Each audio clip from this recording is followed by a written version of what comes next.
Fighters, imagine doing 500 grand at a 26% gross profit. It's not that much money left over in your pocket. Well, today I have a great conversation with my buddy Derek Prince. He shares a little bit of his story, how when he came to us, he was doing 500 grand at 26%. And within 12 months or so, he was doing 2.5 million at over a 44% gross profit after everything was produced. Totally changed the game for him and his family and his business. We talk about the gym that he just opened, a little bit of the property management company that they have. They have over 85 properties, and he's got a kick-ass business doing mostly exterior types projects. Derek is a great guy. What you're going to get from this is how you do one thing's how you do everything. He's a bodybuilder, and that fanatical approach to tracking things and refining the steps and the diet and the workouts, he's taken that into his businesses, and he is winning at a high level. So without further ado, here's my buddy Derek Prince. Derek Prince, what's up, Home Slice? Hey, how's it going, Tom? Good. So I remember speaking, was it at the Stain and Seal thing? Yes, sir. Yeah, it was a Stain and Seal, and this gargantuan human being came up to me and gave me a big hug. Yeah. That would be you. You are not a small human. Yeah. That's true. These are facts. How big are you, man? What's your height and weight? I'm 6'2", about 240. 240. And guys, if you don't know, go follow him on social media. Do you call yourself a bodybuilder? What do you call yourself? Yeah, we're a fitness competitor, bodybuilder. So me and my wife both compete in bodybuilding. So yeah. And in addition to your contracting business that we'll get to in a minute, you just opened a few months ago a gym. Yep. It's right behind you on the camera here. Yeah, actually, that was actually the wrong name because we found out it was copyrighted later. It's Blue Ridge Muscle now, but I just keep it up there for like memories. The lesson learned in that. Yeah. Oops. Yeah. Got to do a little research. Yeah. How long did you want to open a gym? Has this been like a forever type dream of yours? Or? Yeah. I've been in fitness since I was 15 years old, I would say. And my dad had a little home gym, and I just like lived in there in his garage. And I just hung out in the gym all the time. So owning my own gym was definitely like a dream, and it happened a lot faster than I thought it was going to happen. Thanks to you. So. What's been the biggest surprise owning a gym compared to a contracting business? I would say the marketing stuff, or figuring out. I learned a lot from you and doing the videos, which I've used to promote the gym. Doing a little introducing myself to supplement of the week, and that stuff works well. But like the Google ads and the Facebook ads, kind of a waste of money. And found out more yard signs and like organic, ground level marketing or guerrilla marketing is kind of the way to go, at least in our area. Yeah. And what should have had you share this earlier. Where do you live? Let's start with that. We're in a city called Canton, North Carolina, which is right outside, about 45 minutes outside of Asheville. So we're in the Blue Ridge Mountains. Yeah. Gotcha. Asheville's a nice little town, man. It's pretty cool. And did you grow up there? No, I'm actually from Central Florida. Okay. I moved up here. Well, worked for my dad down in Florida for 10 years, and I just got burnt out on working a warehouse job. And I had I got certified as a personal trainer, actually. And I had an opportunity to move to North Carolina and work out at a gym. It's actually in the town next door called Maggie Mountain Fitness. And my dad just gave me a $5 an hour raise. But I already made my decision. I was like, Dad, I'm sorry, but I gotta go. Like, I just can't do this anymore. That was a real tough decision there. Because, you look up to your dad, you're seeing him every day, and now I'm about to move 5 states away. Yeah. And take this leap of faith, really. And moved up here, worked at a gym. what I found was, I went from working on my feet for 50 hours a week, just a standard job. And then personal training was, clients in the morning. And then you have this huge window, people are at work, and then you train people in the evening. And I was going stir crazy sitting in the gym, so I started, picking up little side jobs there at the gym, mowing yards and, staining some fences, just little things, moving people. And it started really picking up to the point where, I was like, man, I'm actually making more money doing this than I am personal training people. And that's how everything kind of started. All right, good shit, man. So, all right, before we get into this, I need to ask a self-serving question here. I'm curious. You're shredded as hell, dude. Like whenever you posting your pictures and shit. Thank you. Are you always in like shred mode? I try to stay like around 10 to 12% body fat. Okay. Just having a wife that's into it as well. She's even more hardcore than I am. She's doing the 75 hard now. And she's like a nutrition, so we always have good stuff in the house. She's always, making sure the supplements are there. So she makes it a lot easier on me to maintain that. And, that's where I feel the most comfortable, I don't like to get too heavy, and then once you've done it for 10 years and you kind of just autopilot really. How many days a week do you lift? I've actually scaled it back a little bit. So I'm down to, I think, 4 days a week, 4 to 5 sometimes. Okay. 2 days on, 1 day off, let my body rest. I found I get better results, that way I can push harder the first two days really hard and then rest. And then I can push the next 2 days really hard and heavy, keep the intensity up. I do like walking on the days that I'm off. Like I'm not doing anything. But I lower the calories during that day that I'm resting and the carbs and stuff like that. And then higher on like leg days and stuff like that. Are you fanatical about tracking the macros and the calories and all that shit every day? Is like that an everyday thing for you? Or is it you just kind of go, I'll just back off a little? So my wife's like that. She's down to the T. I've done it for long enough to where I can kind of eyeball it, know. But if I'm in competition mode, I weigh everything, make sure every gram. But, I've seen 4 ounces of chicken or 6 ounces of chicken enough to where I can, a couple pieces here and there aren't going to, so that's what I tell a lot of people at the gym is like, it can be so overwhelming as far as like, I got to track trying to track all your macros, make sure you're working out. Like if you hit them too much with too many things, it kind of shuts everybody down. So I try to tell them to start with one thing. Let's drink some water, let's just go to the gym, 2 times a week. Let's just start with that for a month, just get you in the door. Right. Yeah. It's, so what's funny is you talked about getting a lot of rest, and guys, I have a point. I'm going to loop back and connect what he was talking about with the macros and the calories here in a minute to contracting. All right. But, this last time I just finished phase 2 of 75 hard against my 3rd year doing the live hard thing. Right. And I took a different approach this time. I'm a big kettlebell guy, so I don't do like barbell lifting or things like that, but, very often, pretty much I train at home and this last time through, man, like I'm 54 and I felt like I've beaten the shit out of my body.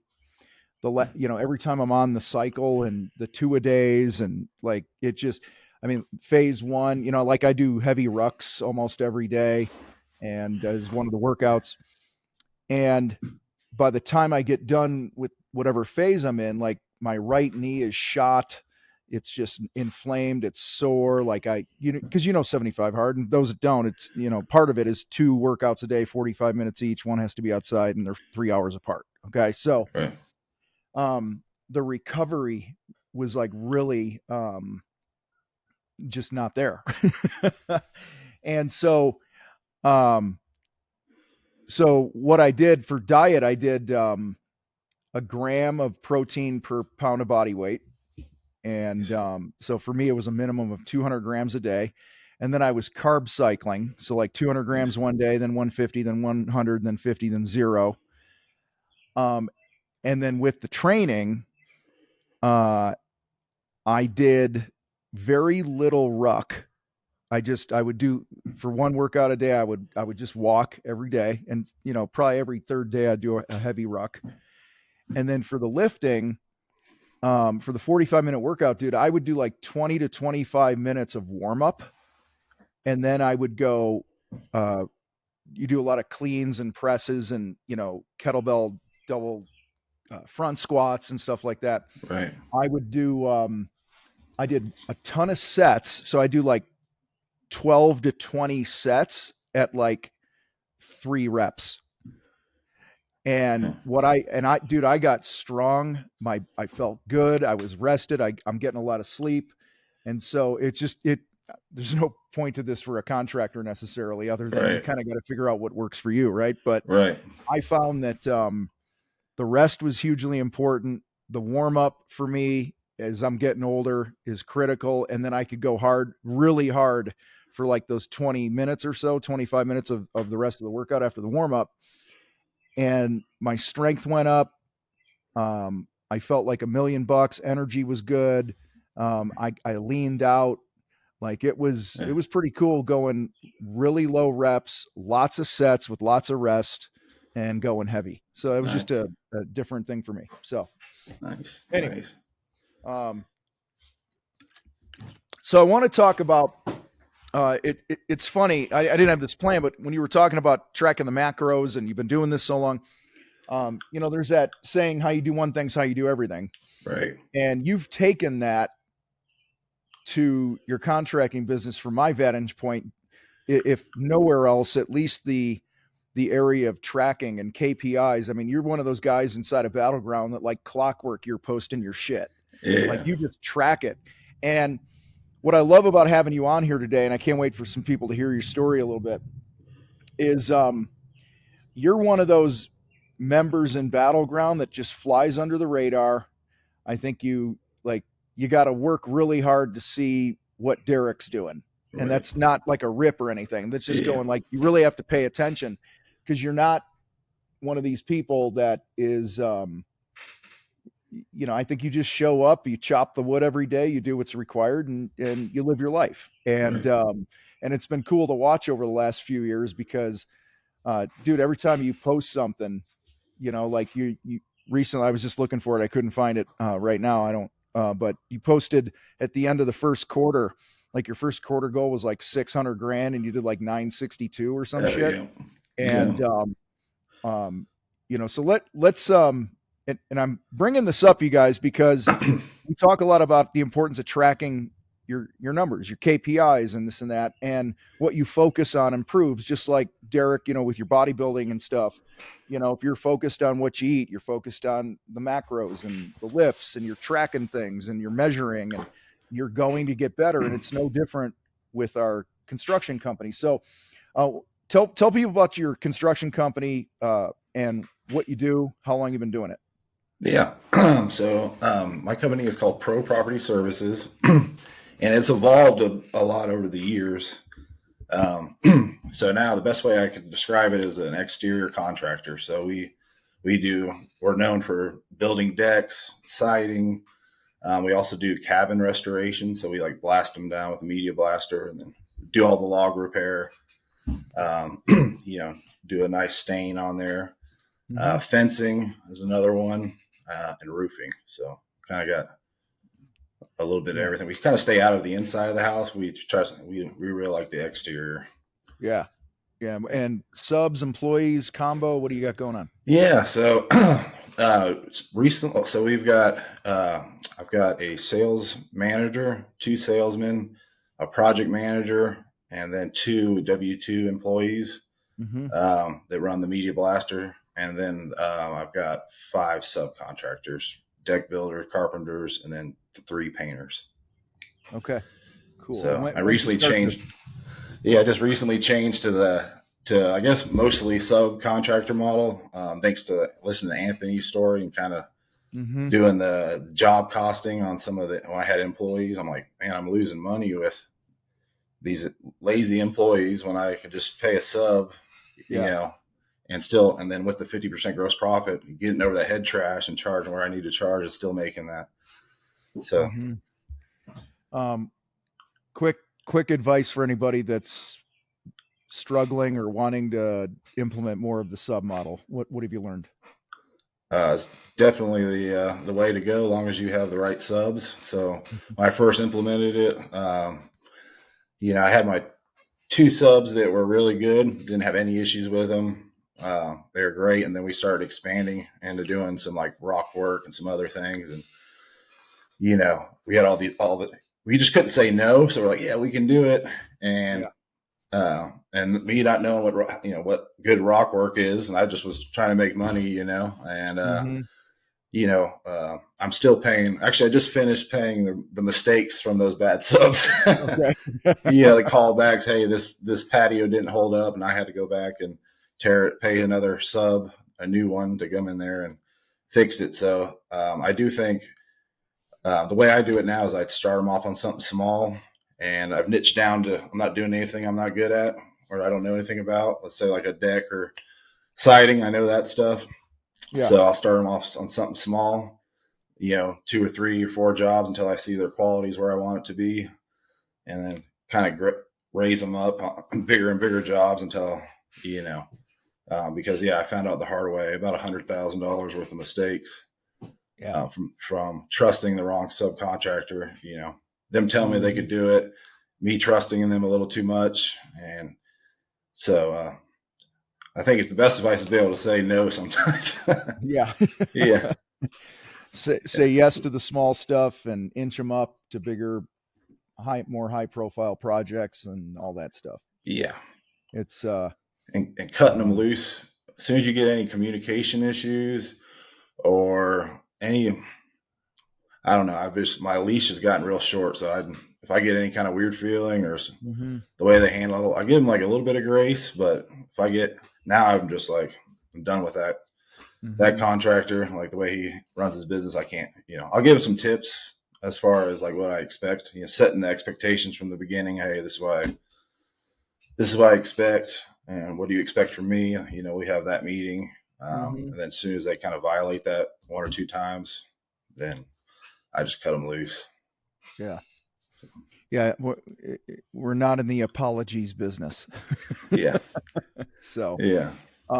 When'd you find the fight, man? I believe I think it'll be 2 years in December. So, but I did find it before then.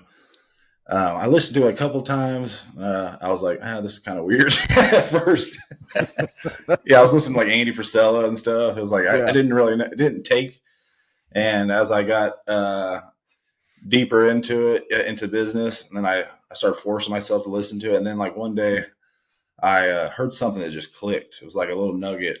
I think it was about a pre-job visit. I think it was something I heard on there. And I'm one of those people that if I hear something, I implement it like either that day or the next day. Like, and because we just so happened to be going through an issue with, you know, communication issues as far as what was getting done on the job, you know, and not a clear contract. So then I found, you know, started listening a little bit more, and like every day I started listening to it. I started thinking I shouldn't be listening to music during the day. If I have spare time, I should be listening to something that's going to make me better, and not just music or whatever. So I was riding around the truck a lot, so I just started putting you on and listening to it, you know, episode after episode.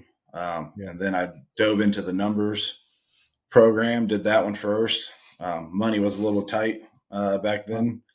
So that was the first one I could afford, you know, and did that.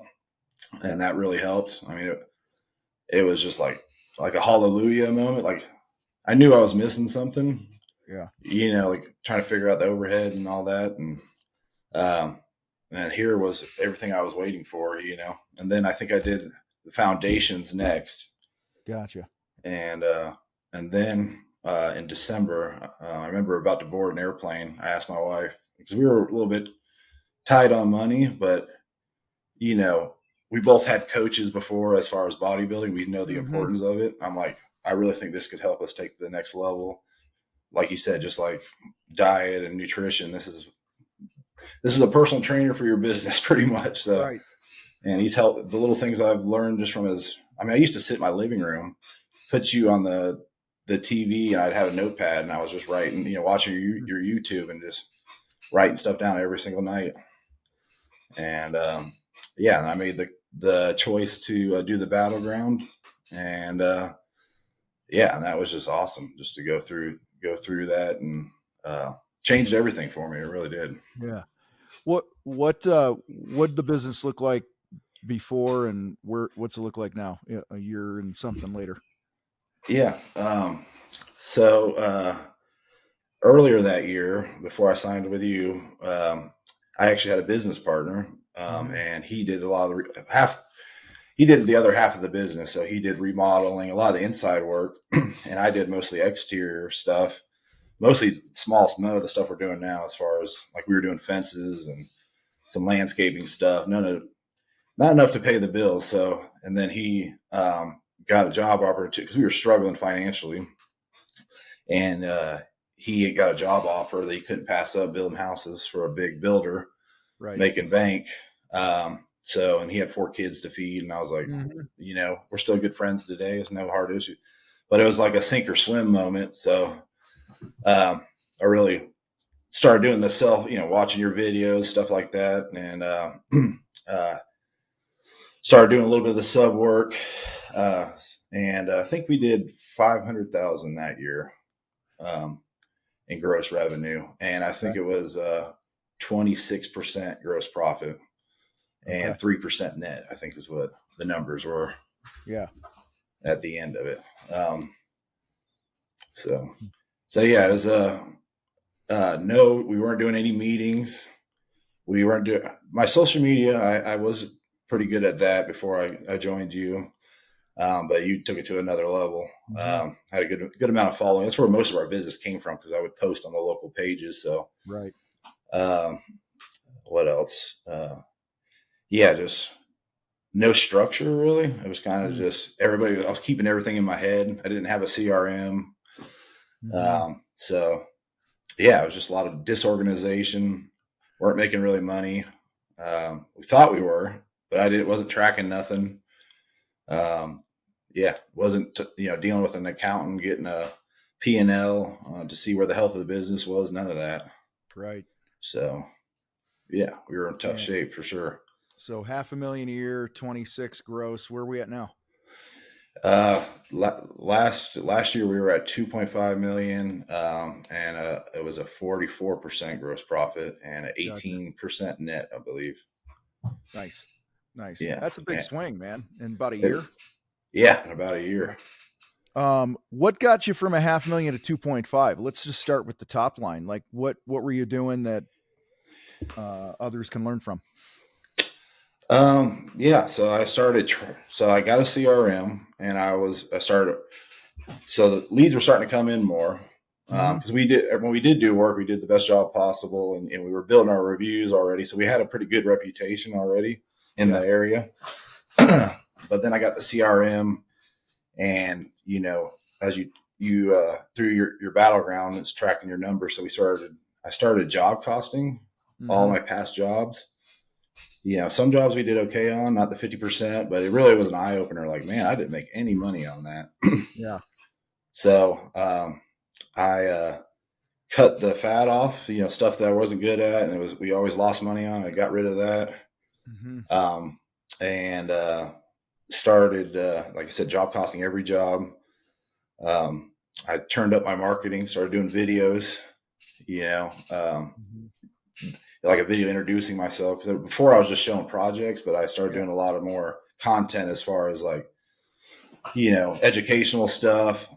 Every job we do now, I do a before video. Hey, we're starting this week. And I might even do a middle one and the end. And I really found it interesting, because I'd find or talk to random people at Lowe's, and they'd be like, yeah, I saw your cabin you're working on. I'm really excited about how that turns out. I had no idea that, just met this guy. I'm like, yeah, I see you all over social media. So yeah, I would say that, my numbers, up in my marketing. What else? Yeah, working the Shinfu, that was huge. Not wasting our time with people who are never going to spend money with us, and taking them through that 5-step process, and figuring out what our ideal client was. I think you mentioned something about, it's very close to our ideal client. Ours is 50 to 60-year-old people who drive BMWs, that not quite the huge mansion, but got the $5 to $1 million house. That's our niche, So I started targeting those neighborhoods, putting signs out. Trying to think what else. So wait a minute, just to get this straight, you're telling me that what you focused on, you got more of. Yeah. Yeah. Funny how that works, isn't it, man? Yeah, it really is. This is who we're going for. And it's, I just did a workshop. I was out of town for a few days, did a workshop, and the whole 2-day workshop, the whole first day was on marketing. And we talked a lot about your niche and building your brand. And, I asked the room, I said, who's afraid to niche? And when I say niche, you guys, like you could niche several things. You could niche a service that you do. Like you could just go, we're just going to do kitchens or whatever, or fences. I think you can niche like a, what's called a unique buying tribe, like a type of person. Oh yeah. Sounds like you did, or you could niche to a neighborhood, just go whole assing one neighborhood or so, instead of trying to blanket the whole city, and I said, who's afraid to niche like that? And a bunch of hands went up, and I started asking people, I said, what's your fear? And they said, my fear is that I'm saying no to the rest of the world. And right. I said, well, okay, well, let me ask you this. Is the rest of the world hiring you right now? And they were like, no. I said, okay, well, what can you learn from that? And it was funny because it's, I think we all struggle, especially those of us that are entrepreneurs like you and me. Like we're visionaries, and we want to, do all these crazy things. We always have these ideas in this business, and it takes so much discipline to go, no, this is our client. These are the types of homes. These are the types of neighborhoods, and these are the services. In your sense, for services, you've niched to the exterior. So all these things combined move the needle pretty fast in a year, man. I mean, $2 million worth of growth. Yeah, and that's just crazy to even say, honestly. Yeah, I mean, that's nuts. Yeah. I mean, I will say one other thing we did too, I forgot to mention, is I've turned my project manager into a salesman as well. Since he's been with me since the very beginning, and he's a great talker. He knows, he's in the field. So like part of our process is, upselling while he's there. And also doing the little trick I think I learned on one of your podcasts where, like when we media blast a cabin, or anything that could cause a little debris, I'll have him go over to the neighbor's house, hand him a card, knock on the door, hand him a card, and say, not to try to sell him on the, just, hey, if there's any debris or trash in your yard, I just wanted to give you my card. If you guys need anything, we'll be by to pick that up for you. And then new thing we just started after the job's done, we're sending gift cards to the neighbors to get their car washed. So I love stuff like that, like this little touches you can do.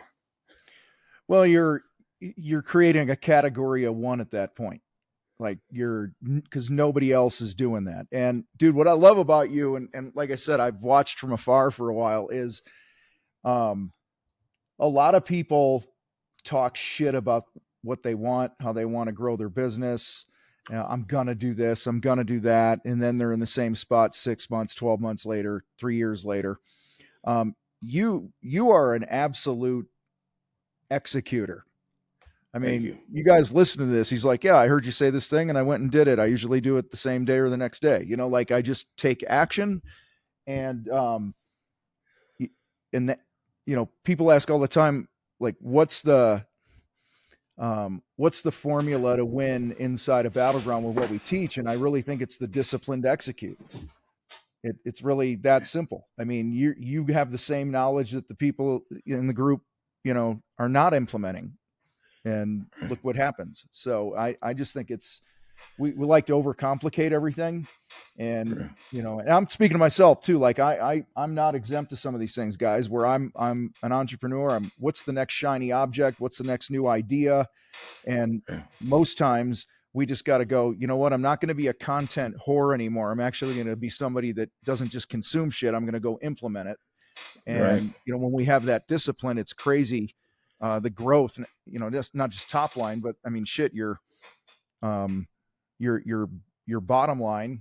I mean, here, if we look at it, just look at the rough numbers at $500,000 times 0.26, you were doing 130 grand in net. If you had done 2.5 at 26%, you would have done 650 a gross profit. However, you did 2.5 at a 44, which is 1.1 minus the 650. So you brought in an additional 450 because you didn't just execute some things. You said, no, we're going to get what we're worth. So that's pretty cool, man. So you said earlier, you were listening to stuff, then you grabbed a couple courses, and then you then jumped into Battleground, and you had to get around the mindset bullshit around your pricing. What did that look like? Like, where was your head at? And what'd you have to battle through there? Honestly, that was probably the easiest for me for some reason. As far as like, just how do I say this?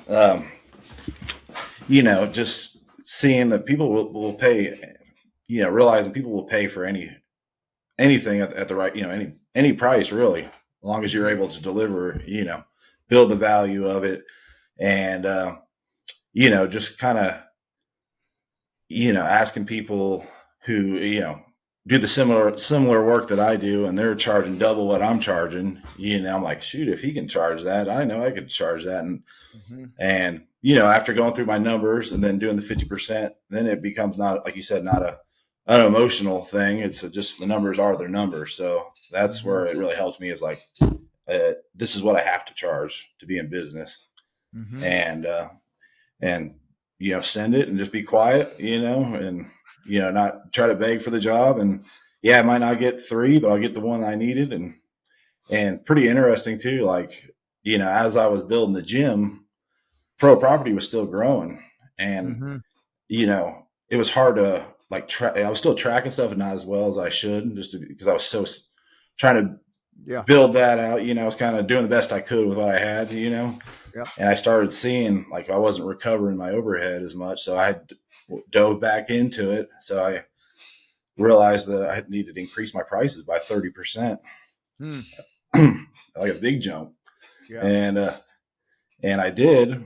And it was like, just first one I sent, it was a pretty big, $50,000 job. First, I charged $20,000 more than what I did last year.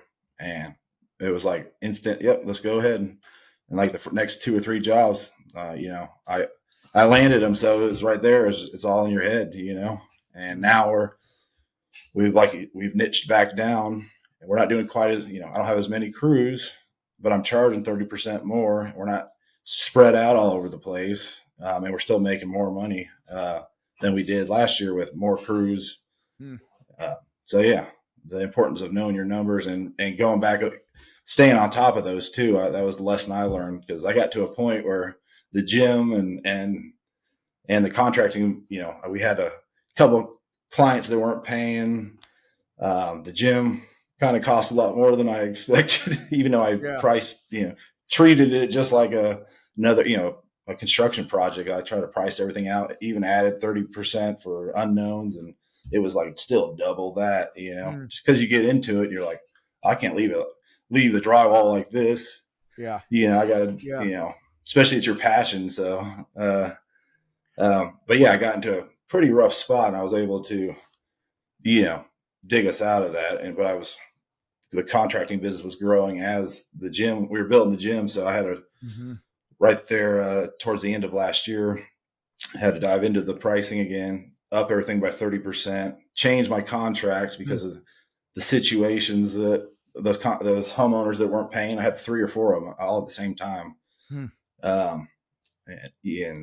Change the contract, and just having the resource of the Battleground and those videos that you guys put up with them. I love my favorite ones are the getting eyeballs one. That is my favorite videos to watch. Marketing training. Yeah. I always take a little nuggets from that. That's like I love when those come out. I like the sales ones too. But yeah. As you're talking about the gym and about, pro property, and I'm just thinking like business is nothing more than just making adjustments, man. It's never set it and forget it. You never hire employees and they're going to be with you forever necessarily, right? You're never going to be done recruiting, training people or subs, and you're never going to be done marketing the business, because what you might be doing now might not work a year from now for whatever reason. And so it's always adjustments, and that's why tracking is so important, just like with your body, right? Like I shared not a bodybuilder or whatever competitor like you, but like for me, I had to make adjustments to figure out what was really going to work for me.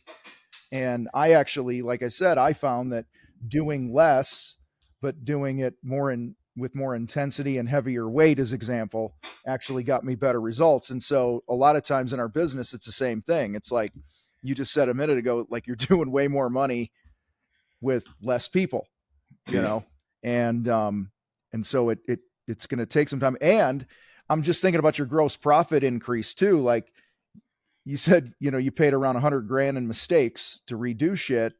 If your GP wasn't higher, that was a much bigger hit. I mean, certainly nobody wants to have to pay to redo work.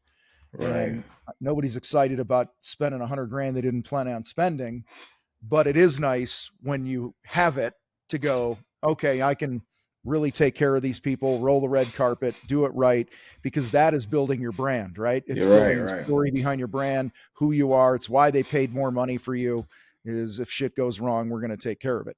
And I know a lot of contractors have great intentions to do those things, but then they get trapped because their GP wasn't high enough, Right. And, that's the way I try to think too, is like, even the negative, there's always something good that can come out of any situation. So that's I always have a positive mindset. Like you said, instead of getting upset about, I was unhappy that they did a bad job and I'm having to redo it, but I went into it like, this is a chance for me to show my company and what we stand for, and go in here and just roll the red carpet out and, redo the whole thing, and there was even a little part that wasn't messed up. I said, we'll go ahead and we'll fix that too. Just put a little icing on the cake there. And, well, you'll probably have customers for life now, because, I remember when things like that would happen, I used to get really bent out of shape about it.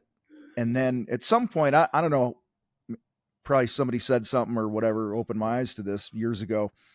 But I started making a shift that when there was a problem we had to fix, to me, I just immediately started telling myself, this is just a marketing expense.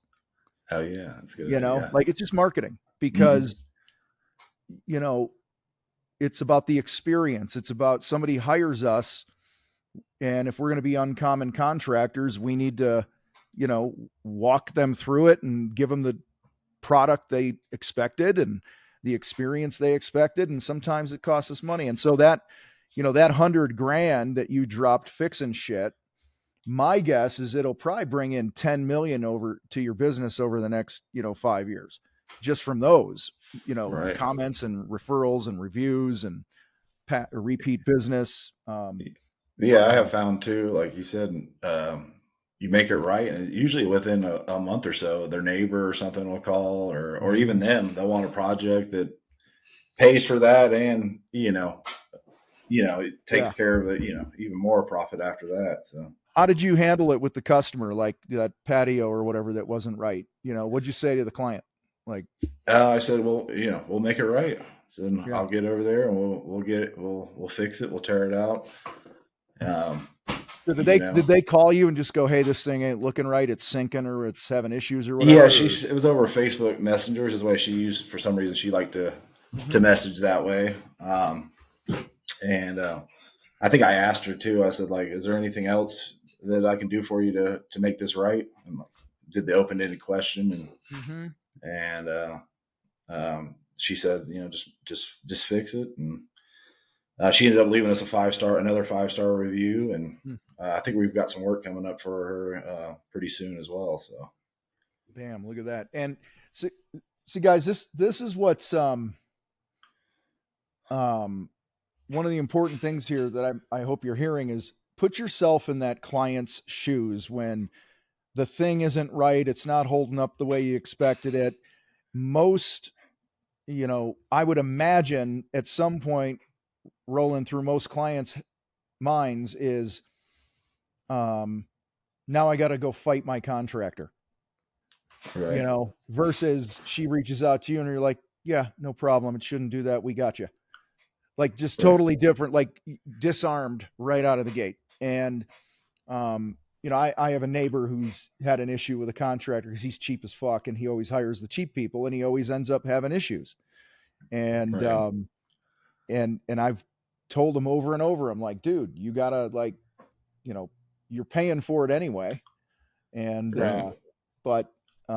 yeah, I think most people, when they think of having to deal with a contractor, call the contractor back for something that's wrong, they're going into it almost with their fists up, like, I gotta get this, but you're making it easy for people to deal with you. Yeah, I want them to be easy to work with, like all the way through the whole process. Everybody from the guy who sells it to my project manager to the subs that are on there, they're all friendly, nice, respectful, yeah, that's kind of the core values we have at Pro Property is you got to be easy to work with or we'll just let you go. Yeah. I love how you're so nonchalant. Yeah, we'll just let you go. So out of the things, when you jumped into Battleground, what would you say one of the biggest things that jumped out at you that was different than just consuming some of the video trainings that we have out there? Like what, I loved how being a bodybuilder and going through like different diets and training, it fit perfect with me because it was like systematic. You're doing the most important things first. Why are you doing what you're doing? Then going into your numbers, and then the sales, and then the marketing. I loved how it just it trained you the whole way through, giving you the foundation, and then knowing your numbers to be able to sell to people, and then going to the marketing on using social media. I just loved everything about it. I'd say the numbers thing was obviously the most important thing. And I really loved the sales thing. And then the marketing, just getting comfortable with, I wouldn't be doing what I'm doing on Facebook if it wasn't for some of your boot camp stuff. So what aspect of building the business and some of the new concepts you learned in the group were the hardest for you to implement or get your head around or work through? Let's see.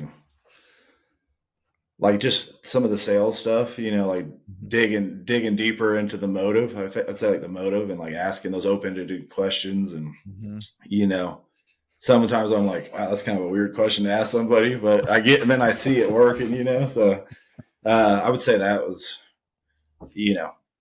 sometimes I could go a little bit deeper. So, but I would say that's the most challenging thing for me. Well, that's why the role plays are so important, because you got to get used to saying it. You got to get used to not just watching a video about it and then thinking it, but when you say it, you hear yourself say it, and then you have more confidence when you go into those situations because I've been here before. Right. It's not the first time you're spitting something like that out of your mouth. Right. And role plays is where you try shit. It's like going for a new Max or something. Give it a shot, right? I might fall flat on my face, but at least I'll know. Right. What I got to work on. What haven't we touched on today that you think would be important to somebody listening to this right now that's either getting their asses kicked in business, or maybe they're winning and they've plateaued a little? I mean, we kind of touched on it. I think taking care of it starts with you, taking care of your health and working out. And I think too, like setting a fitness goal of some sort and following through with that, that'll build so much confidence to say, Mm-hmm. it subconsciously tells your mind that you're a person that follows through with what they say. So I do that I do that with everything. Like you said, I implement right away. I credit that to the bodybuilding, the discipline I've learned there. And I think that is where, I have a lot of contractor friends that are struggling and they're out of shape and, Mm-hmm. eating McDonald's and, so I think, putting good fuel in your body, Mm-hmm. nutrition throughout the day, drinking water, it don't have to be the gym. It could be walking, Yeah. feeding your mind with the right stuff, not watch a bunch of negative stuff or negative music. So if your body's good, if you're good, you are your business. So um, I'm a big believer in that. So and then obviously getting it, knowing your numbers, doing the Shinfu Yeah. sales training, and just practice, practice, practice. Yeah. It's um, running into the punch, man. Embracing the hard shit and your confidence grows in it. I'm not surprised you brought up, you are your business and, the whole fitness angle and taking care of your health. But guys, I'm telling you, like, everything we do and everything we don't do in our business sends a message, tells a story. When somebody shows up, and we've all seen them, the guy who rolls up in his truck and and listen, I started with a beater van, so I get it. There's seasons of business where you truly just don't have the money. Okay. So I'm Right, not ripping on somebody who drives a beater truck. You get out of a beater truck, you walk up to the house, you got a wrinkled shirt on and you're overweight, right? You're basically going typical contractor. Like, just even subconsciously, that's what people are picking up. Like, when you just visually look at the package walking up to the front door and what's parked outside, that sends a message that you might not have your shit dialed in. right, Versus when you roll up, your truck's tatted up, you get out like you're a fit dude, and you actually carry a confidence that I think does a lot of the heavy lifting in that hmm, sales call. And when you say, yeah, we're going to build you, when you're like you said, you're going to these $5 million homes, right? right, Um, just visually looking at the way your company's represented, how you and your people show up versus the others, it sends a message that, yeah, we belong in a house like this. I right, really think there's a lot of mental stuff going on there subconsciously for people. right. And like too, you know, say you're having a bad week of sales, or business in general, it's the one thing you can control. I feel like you can go to the gym, like, okay, I'm going to eat healthy this week. I'm going to drink a gallon of water. I'm going to walk on the treadmill. It keeps that anxiety and that stress. Mm-hmm.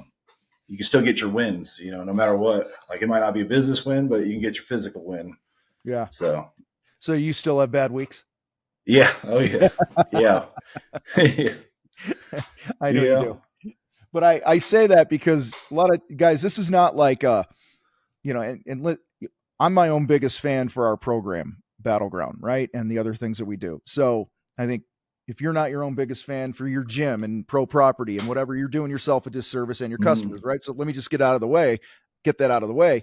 Guys, this isn't the type of thing where you come in and just by osmosis, all your problems are solved and you don't have bad weeks anymore and this and that. The difference is you have a community to help you, get through some of the tougher times, to encourage you, to kick you in the ass, to challenge you. Um, right, you know, Business is going to have hard seasons, whether or not you're intentionally working on getting better or not. So right, um, you might as well be intentional about what you're trying to build because the hard times are going to come anyway. right. Time's going to pass anyway. So let's put in the reps, do the work, refine the business, figure out what works, and do more of those things. Um, That's and where Go ahead. um, I've actually here lately.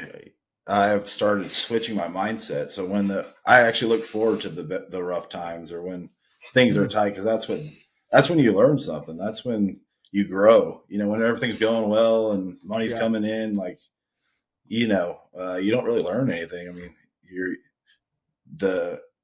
we get stronger or better through the rough times, just like weightlifting. I keep bringing it back to that, but a lot of similarities. So.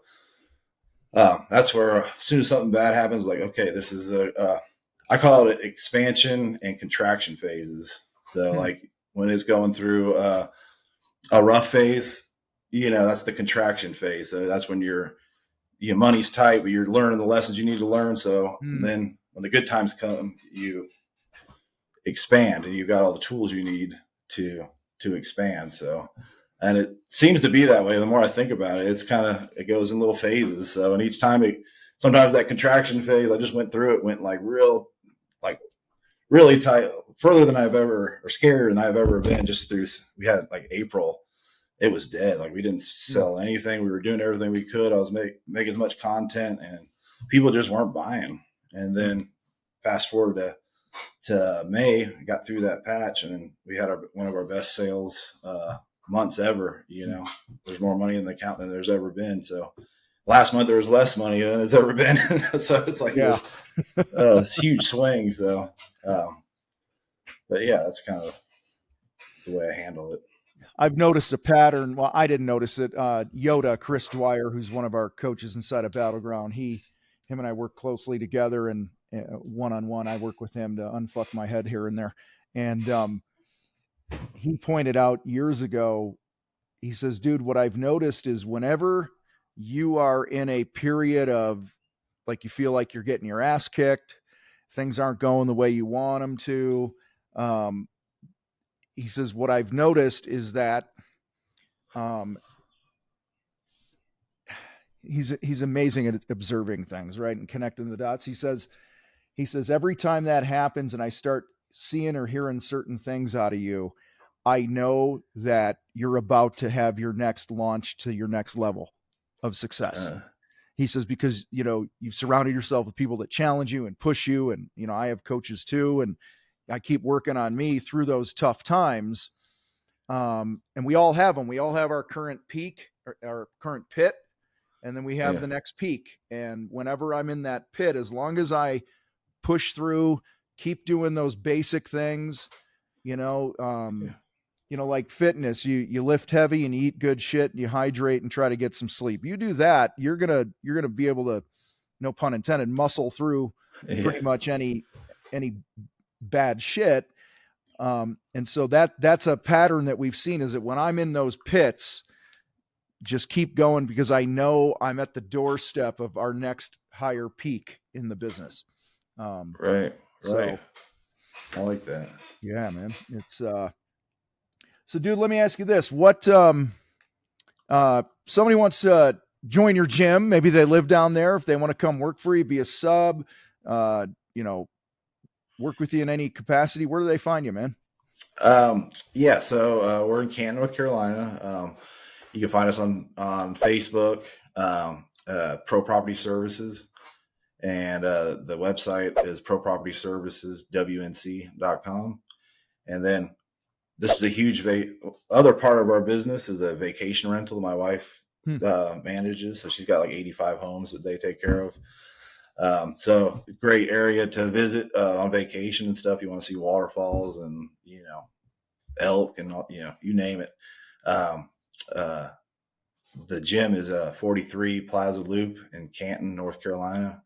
And that's blueridgemuscle.com, 24-hour access. So, come check it out. That's pretty cool, man. So, last question I have here. I'm just kind of curious.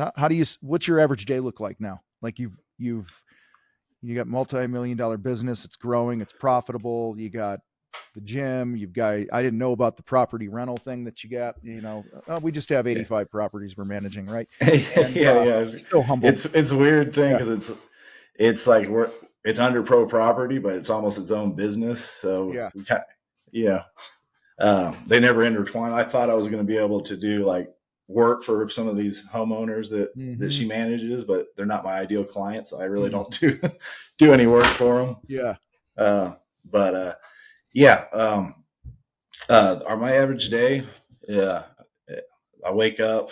Well, first thing I do is I read the Bible first, a chapter a day, and I send it to 8 other guys that are in my group.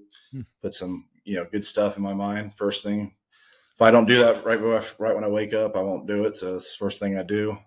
And I started taking the cold showers, like you mentioned.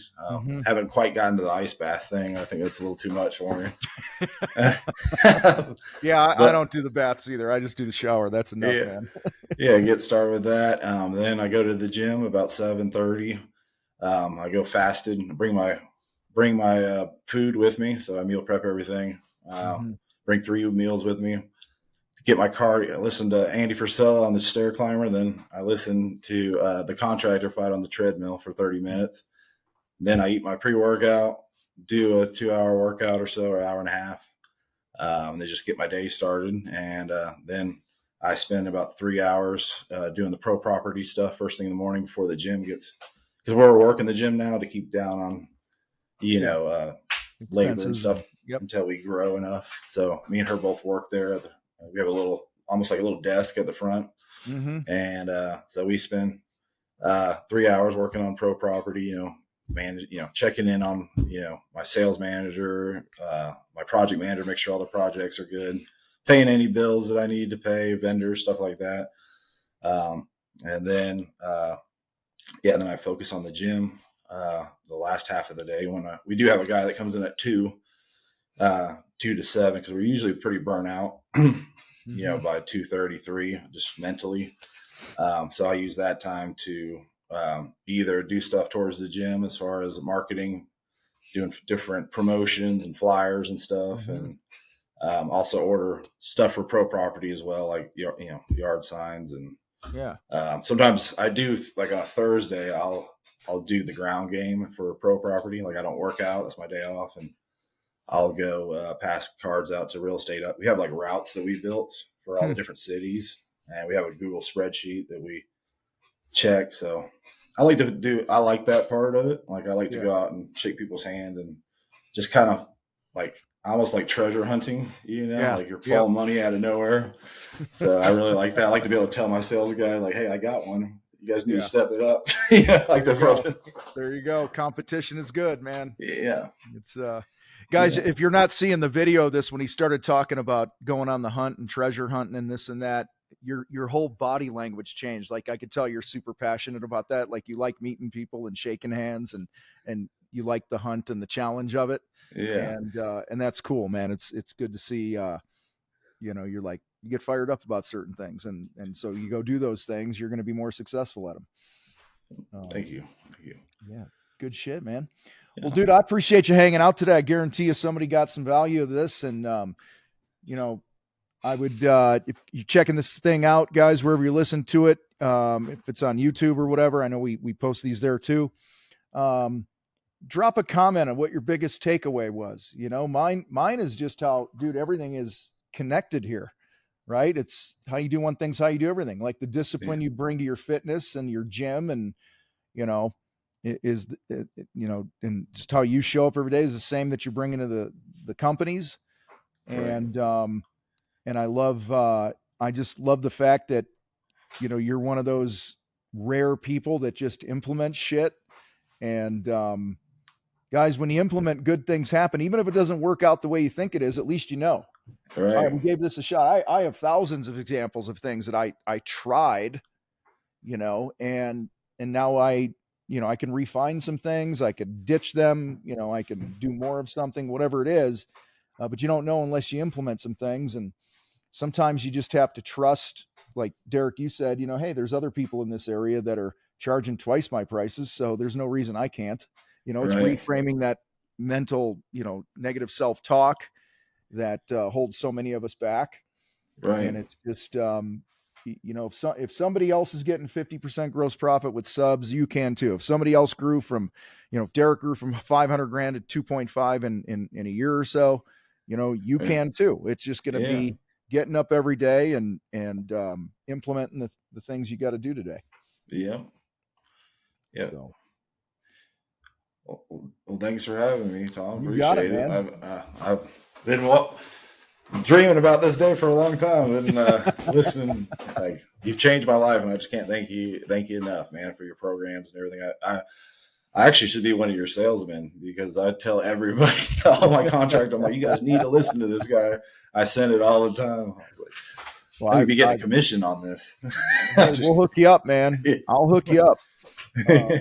No, it's I appreciate it, and I've loved watching your journey and getting to know you a little bit. I can't wait to get to know you some more. And guys, check out Derek if you're down in his neck of the woods, and go get a lift in, and you know, hang around good people like this, and you're gonna excel in areas of your life, man. So, Derek, I appreciate you, man. And guys, share the show, give us a review, share it with a contractor who needs some encouragement. And with that, you guys rock. We got to roll. We are out.